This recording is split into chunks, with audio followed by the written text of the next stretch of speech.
हम सबको पता है ये कोई चुनावी रैली नहीं है।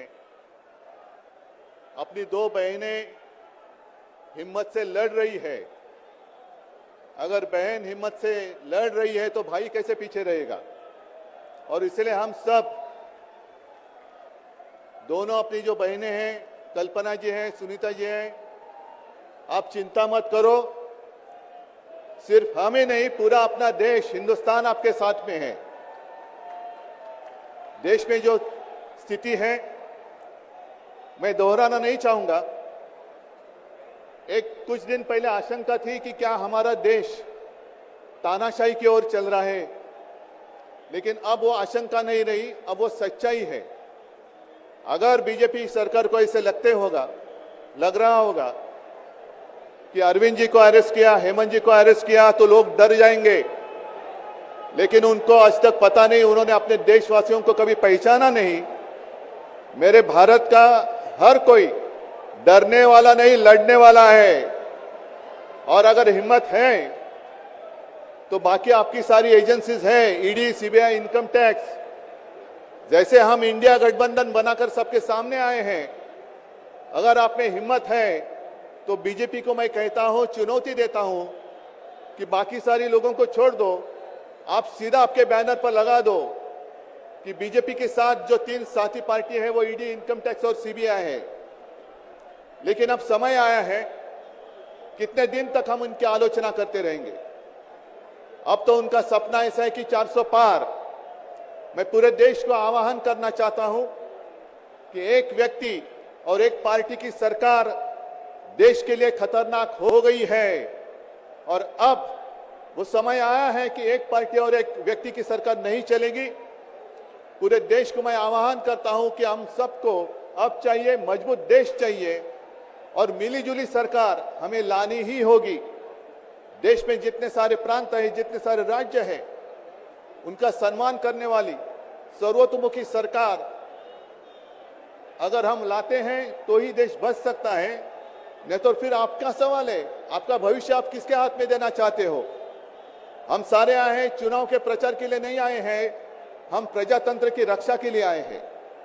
और कैसी सरकार है, अरविंद जी के ऊपर इल्जाम लगा दिया, डाल दिया जेल में, हेमंत जी के ऊपर इल्जाम लगा दिया, डाल दिया जेल में। ये कौन सा तरीका है। इनके पास जितने सारे लोग हैं, मैं आपके सामने आने से पहले कुछ पत्रकारों के साथ वार्तालाप कर रहा था और उन्होंने कहा कि उद्धव जी अब उन्होंने इनको साथ में ले लिया, उनको साथ में ले लिया। जिनके ऊपर भ्रष्टाचार के आरोप खुद भाजपा ने लगाए थे, उनको उन्होंने वॉशिंग मशीन में डालकर साफ सुथरा नहला धोला कर अपने मंच पर विराजित कर दिया। तो आप क्या विश्वास रख सकते हैं। जितने देश में भ्रष्ट लोग हैं, उन सारे लोगों को इकट्ठा लेकर बीजेपी देश को विकास के राह पर लेके जा सकता है। भ्रष्ट लोग देश का विकास कर सकते हैं। तो ये सारी उनकी जो बातें हैं, आज जो अपनी रैली है, किसी ने कहा कि बीजेपी ने इस रैली को ठगों का मेला कहा है। क्या आप सारे लोग ठग हैं। मेरे देश के वासी, मेरे देश प्रेमी लोग क्या ठग हैं। ये तो भ्रष्ट लोग हैं, भ्रष्टाचारी लोग हैं जो भाजपा में है, जुमलेबाज लोग हैं। और मैं ये भी जानता हूं, मुझे याद है कि कुछ दिन पहले उत्तर भारत के सारे किसान दिल्ली आना चाहते थे, नहीं आने दिया। उनके जो रास्ते थे उसमें खिले डाल दिए, उनके ऊपर टीयर गैस छोड़ा, लाठीचार्ज किया। तो मैं पूरे देश के किसानों का आह्वान करता हूं, आप अन्नदाता हो, आप अन्नदाता हो, अन्नदाता देवो भव हमारी संस्कृति है। जो सरकार किसानों को आतंकवादी मानती है और जो सरकार किसानों को दिल्ली आने से रोकती है, तो पूरे अब समय है कि पूरे देश के किसानों ने किसानों को आतंकवादी समझने वाली भाजपा सरकार को दिल्ली आने से रोकना होगा। जैसे आपकी राह, उन्होंने आपके रास्ते दिल्ली आने से रोकी थी, वैसे अब किसानों ने बीजेपी को दिल्ली आने से रोकना ही होगा।